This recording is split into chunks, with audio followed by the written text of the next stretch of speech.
Hey guys, welcome back to Auto Repair guys. Our mission here at the garage is to save you guys as much money as we can. That's why we make these absolutely free videos guys.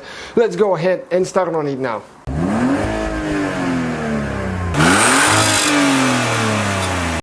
Hey guys, welcome back to the channel guys. Today we will show you how to remove and replace CV axle on Mazda CX-7.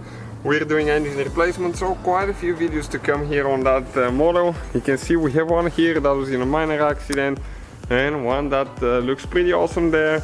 So this is a CV axle that we removed. Stay with us. We'll show you how to do that now. It will be about the same procedure for front left and front right side.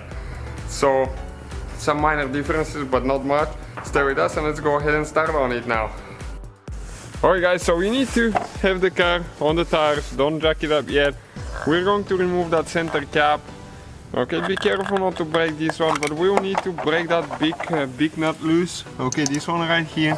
So you can see one spot is flattened. Okay, so that prevents it from getting loose. So we need to get a small screwdriver. Okay, and just straighten that piece. Okay, to make sure that it's round again and it's okay, like that. It's not folding at all. Okay, you can see that would be great. Now some use different sizes. We know this in the past.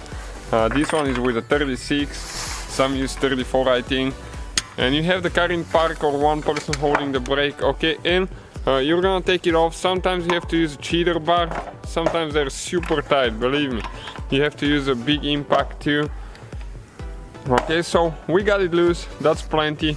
So we can just leave it there now, or you can take it off, it doesn't matter. Okay, we got the lug nuts loose already, so we're just going to jack the car up quick and we'll proceed with removing the CV axle. Okay, it's on jack stands. Taking the wheel off now.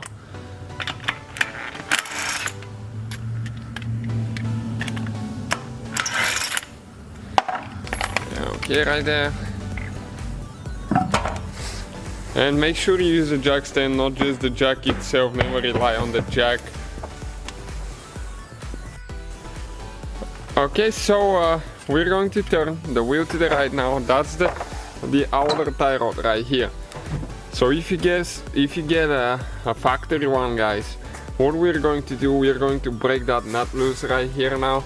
Okay, and we're not going to move it at all. Factory most likely will be the same length, might be different, so that's why we say always check your alignment after that, not to wait to eat your tires, and bad alignment makes your car unstable as well. So now we use a 7/8 here, okay, or I think,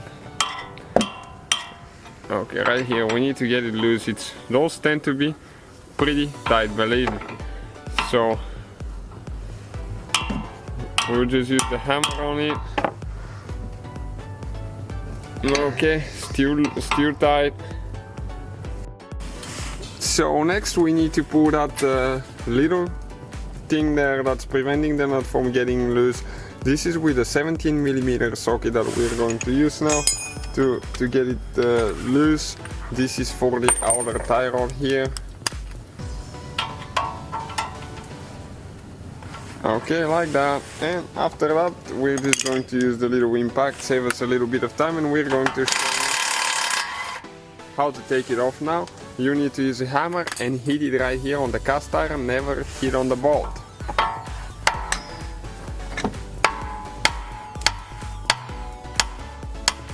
Okay, came loose, you can see. Next thing we'll need to disconnect the sway bar link with a 14mm socket there. Okay, those sometimes tend to be tight, and if it starts spinning inside, there is a place for an Allen wrench.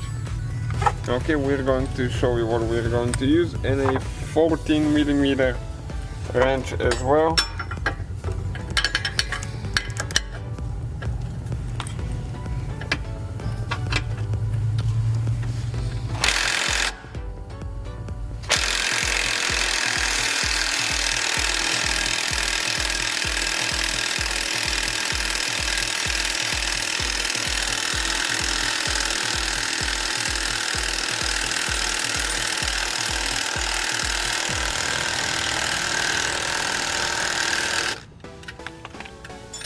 Okay, right there, came out, not as well.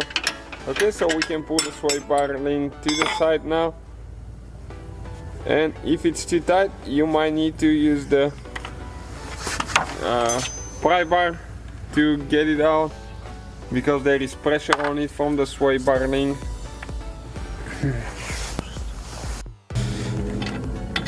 Okay, you can just use a big bar over the sway bar, that way you relieve the pressure off of it. Next there is a bolt for the U-joint on the bottom. Hard to show you there, guys. Okay, 14mm. Okay, the one right here.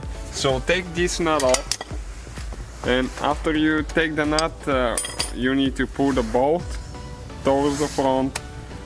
Some go different ways, so check, remember how you remove it. Okay, right there. And this is the bolt right here. We're going to take the nut off now. Now we'll need to get the control arm down. The CV.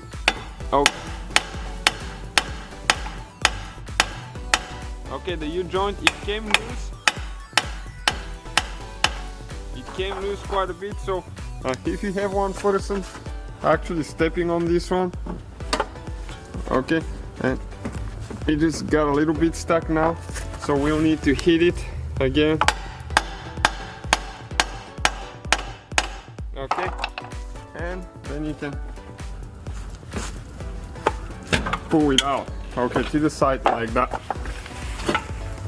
Okay, next we can go ahead and gently hammer the CV axle out of there. Sometimes they'll be stuck, you might need to spray some WD-40.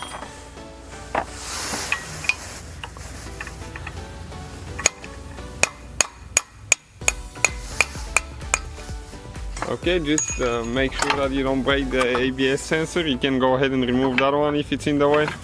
Okay, that's the CV axle now. Now we need to go from the bottom, and it will be about the same procedure for both cars, guys. So, I mean for both sides, with very minor differences. Okay, and we are going to hammer it now. Okay, let me get a good view. Okay, right there.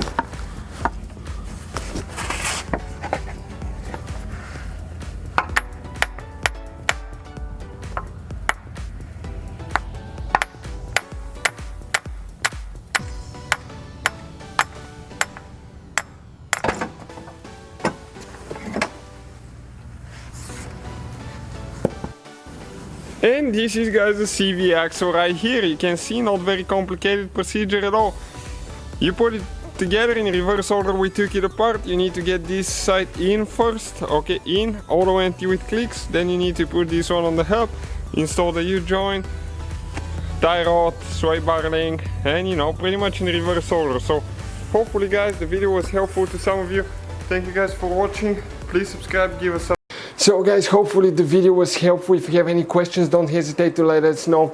Now check out our YouTube channels, guys. We have more than 19,000 free repair videos that can save you thousands of dollars in future repairs. That's why we make these absolutely free videos. Hopefully the video will be helpful. Thank you for watching. See you guys next time.